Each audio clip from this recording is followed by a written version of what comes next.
A shooting just days into the new school year.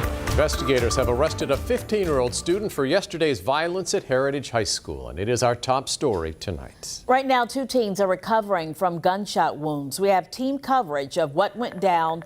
First, Alex Littlehales walks us through yesterday's chaos through the eyes of a victim's father. It's a call he could barely believe. 13 News Now spoke with the family of one victim from yesterday's Heritage High School shooting. For the story, they did not wish to appear on camera or be identified, but they did wish to share the emotional day.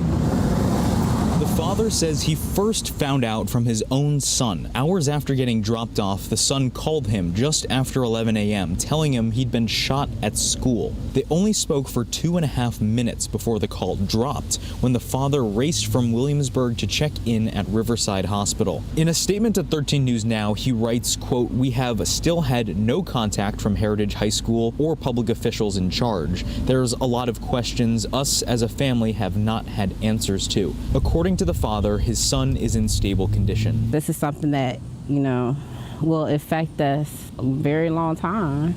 13 News Now spoke with Uganda Sample Jones, a community advocate who talked to the family today. She says they feel hurt. And the family's mad. They still haven't received a phone call from our school system. Sample Jones received calls from inside the school herself from other students. The common theme, she says, is that many parents don't feel safe after the chaos. We were already on the edge about coronavirus and the procedures around that. So something like this and questions are being brought up about school safety. We want to make sure our children are safe. In a statement to 13 News Now, the father, who again did not wish to be identified, called this act of violence, quote, senseless, and says he feels it could have been prevented. In Newport News, I'm Alex Littlehales, 13 News Now.